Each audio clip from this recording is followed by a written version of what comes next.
Hello, it's your favorite sports Unc here. Don't forget to hit that subscribe button to join the fastest growing community on YouTube. Remember, Nightcap doesn't happen without you. So please subscribe or you're going to make Ocho cry.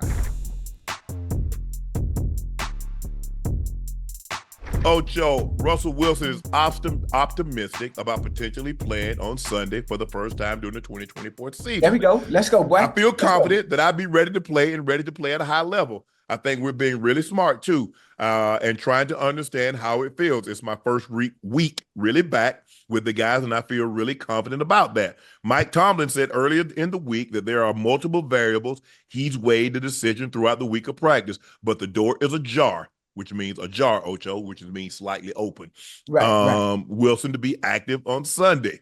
You know, you always want me to use the word in a sentence. Russ, right. I've played a lot of football games, and there have been a lot of moments. I don't fear them. Getting ready to go back and rock and roll. Yeah, I like it.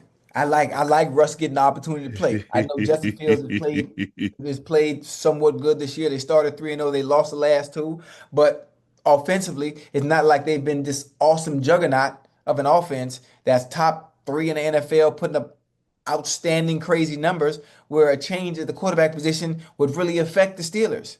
Right. Again, I like Russell Wilson. My personal preference, even though I'm not a Steeler fan, for that offense based on his resume. His last year in Denver was not that bad. Chad, if you look at the stats, you look at his numbers, his last year in Denver, it wasn't that bad. It was good. It was decent. Maybe not the Russ that led the goddamn Seahawks to the Super Bowl, but if we can get a Russ of old, anywhere near the Russ of old, where you don't turn the ball over and you just do what we ask of you and not put the ball in the hands of the other team, they will be just fine. They will be just fine. Yeah, it's going to be interesting to see get what George Pickens the goddamn ball. Okay. Well, since you go there, speaking for the first time since Sunday night loss to the Cowboys, George Pickens just missed questions about his explicit message on his eye black in the post-game incident with Jordan Lewis. What it said? Pickens wore eye black that read "Open, effing always" for the game. Hey. And after the game ended, failed hook and lateral attempt. Pickens yanked down Lewis by his face mask as Lewis ran by him and appeared to say something. Pickens said he was unaware of the policy. Never seen it before, he said. Have you seen it before? Yes. When it was pointed out that Cameron Hayward had been fined in 2015 for writing on his late father's name on his eye black, Pickens was dismissive. Years ago, he said, when I wasn't in the league, so nah. And asked what happened with Lewis after the game, Pickens said, nothing.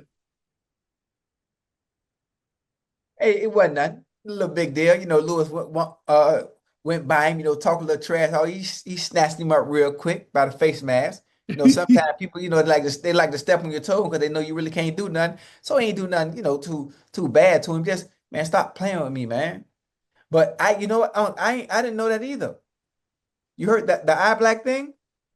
What you mean you didn't know that? Something that I would do, but the curse words, I never knew that. As much cursing be going on out there, boy, when we playing? I didn't know that. You can curse, but you can't display it. Yeah. Hey, he spelled it all the way out, or was it? I didn't get a chance to see it. Sometimes, Lord have mercy. Sometimes I wonder these kids. I'm like, bro, y'all graduated high school and went to college. Yeah.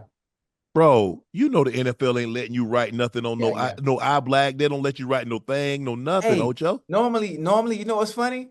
Now that I think about it, how the hell, if I did something or I was dressed, my dress code was inappropriate, the NFL officers would call down and tell me, even in game, they would come to me on the sideline and tell me to change it. Remember the long streamer towels y'all used to wear in college? Yeah.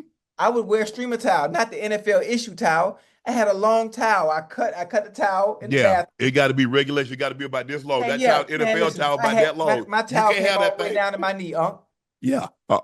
Remember when I used to put on the black chin strap or the orange chin strap? Yeah. Man, they called it had to be white. Tell Ocho, man, take that off. So I'm surprised they didn't even let him play the whole game with the damn eye black. Yeah. Oh, no, well, yeah, I think you're right. You're right. I think the thing is, Ocho, is that when you look at it, is that you would think a person would be smart enough not to use an explicit on it. That I mean, come on, bro. I understand. I mean, they find Cam for writing a message about his dad when his dad passed. So they What? find him. You think they're gonna let you write something explicit? Oh, speaking of fines, John Kitna, when he was my quarterback in 2003, no, maybe 2002, before Carson got there, Kitna, super duper religious, super Mm-hmm. duper, had on a hat in the media. All they had was a cross on the front. They find him. This way Oh, back in 2002. hold They on. found John Kitna.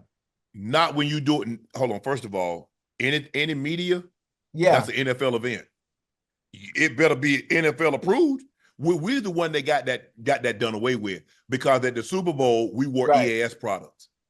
That wasn't EAS. So we was getting think about everybody had those hats. They paid our team lots and lots of money to right. wear t-shirts, hats, so forth and so on. And then a couple of years later, Brian Urlacher did it. They ended up finding Urlacher like couple of $100,000 because What? he had something that wasn't NFL sanctioned. So anything that's NFL, like you had a press conference, Ocho, Right, you in the locker room, that's NFL, that's NFL turf. right, That thing, it better have Gatorade, it better have Nike, it better have something that the NFL is getting some money out of. Because if right, it's not, you better not put that on. right, You better not put that on. Now you can have a State Farm because State Farm is the official sponsor, right. or something that's NFL is got a bucket, got a hand in. But I'm not surprised. I'm surprised that George Pickens didn't know. First of Yeah. all, even if you didn't know, bro, you think they're gonna let you? Ocho, they finding guys for doing the throat. Remember, they made you cut out the throat slash. Oh They yeah, made yeah, you, yeah, yeah. You couldn't yeah, do they that made anymore. you. Yeah. They made you cut out. Bush Johnson used to do the six shooters. They made you cut out anything that people might construe as being Mhm. violent. And you thought, say, you know what? I ain't know I couldn't write no explicit on my eye black. Hey, listen, you know what? It might be an honest mistake. Knowing George, he don't pay them rules no mind. Okay, let me ask you a question. Where Yeah. you think what sporting event that you play or you're a participant in that you could write an explicit language on something and it's gonna be okay? You think you can write that on your wristband in the Nah, NBA? What about your batting glove in baseball? You nah. know what? I might be able to put some tape on my tennis racket and says F all y'all. Really? Come on, Ocho now. You know you can't write nothing like that. And Yeah. he gonna put effing? Hey, Bro. the kid, the kid, the They just kid, they just like giving away their money. But the okay. kid, kid's different, man.